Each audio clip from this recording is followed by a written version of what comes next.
La fête nationale du 14 juillet a été instituée par la loi Raspail du 6 juillet 1880 pour commémorer la prise de la Bastille du 14 juillet 1789, ainsi que la fête de la Fédération de 1790, symbole de l'union de la nation. Commémorer le 14 juillet en 2021, c'est rappeler ce fait historique qui a bouleversé la vie de notre pays, terrassant l'Ancien Régime. Commémorer le 14 juillet 1789, c'est dire notre attachement à l'histoire et à saluer celles et ceux qui ont fait l'histoire, et singulièrement la Déclaration des droits de l'homme et du citoyen, adoptée le 26 août 1789. Enfin, commémorer le 14 juillet, c'est dire aussi notre attachement à la République qui vit le jour en 1792. Durant cette période, de nombreux hommes se sont illustrés. Leurs noms sont bien connus. Mirabeau, Robespierre, Marat, Danton ou Desmoulins. Des femmes aussi se sont illustrées durant ces années de Révolution. L'historien Jules Michelet écrivait d'ailleurs dans son Histoire de la Révolution française « Les hommes ont pris la Bastille, les femmes ont pris le roi ». Aussi, permettez-moi de m'arrêter un instant sur le rôle moteur des femmes dans les événements révolutionnaires. Olympe de Gouges, considérée comme une pionnière du féminisme français, menait alors un combat pour l'égalité femmes-hommes avec l'article 1er de sa déclaration de 1791. La femme naît libre et demeure égale à l'homme en droit. Présente lors de la prise de la Bastille, Pauline Léon, femme politique, lit en 1792 à la barre de l'Assemblée législative une pétition demandant le droit de faire partie des gardes nationaux et d'organiser une garde nationale féminine. À cette époque, faire partie de l'armée constituait un des fondements de la citoyenneté.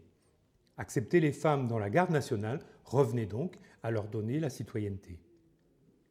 Le président de l'Assemblée, monarchiste constitutionnel, répondit par un rappel des rôles auquel est appelé chaque sexe, refusant ainsi cette demande. Enfin, difficile de ne pas évoquer le rôle essentiel qu'a tenu Madame Roland, épouse du ministre de l'Intérieur de 1792. Elle rédigea la lettre dans laquelle son mari demande au roi de renoncer à son veto et de sanctionner les décrets, ce qui lui vaut d'être renvoyée. Opposée à Danton, elle fut arrêtée en 1793 par les montagnards, puis jugée et exécutée le soir même. Comme vous le voyez, l'apprentissage de la liberté fut bien difficile.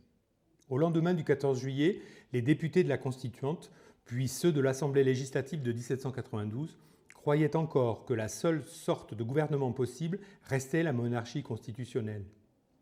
Ils ne renoncèrent à cet état d'esprit que sous les coups répétés de l'autorité du roi.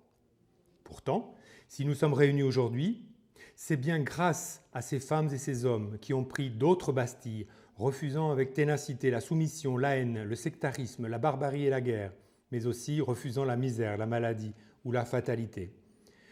Shimon Peres disait le 14 juillet 2010, le 14 juillet n'était pas seulement une fête française, mais une fête pour chaque personne éprise de liberté, soucieuse d'égalité et qui recherche la fraternité.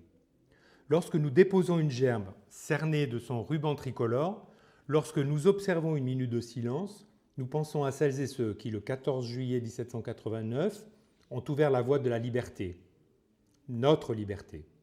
Certes, les temps ont changé, mais notre monde et son actualité, la crise sanitaire que nous traversons, nous rappellent sans cesse combien les valeurs de la République sont précieuses.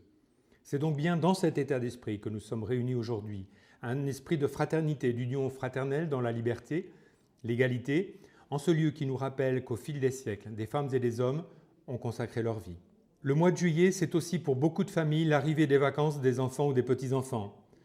Alors que ce moment de l'été soit source de cohésion, un temps privilégié de partage, de vivre ensemble, du temps avec ceux qu'on aime. Profitons de ces moments de fête pour tisser des liens qui fondent notre nation, notre destin commun.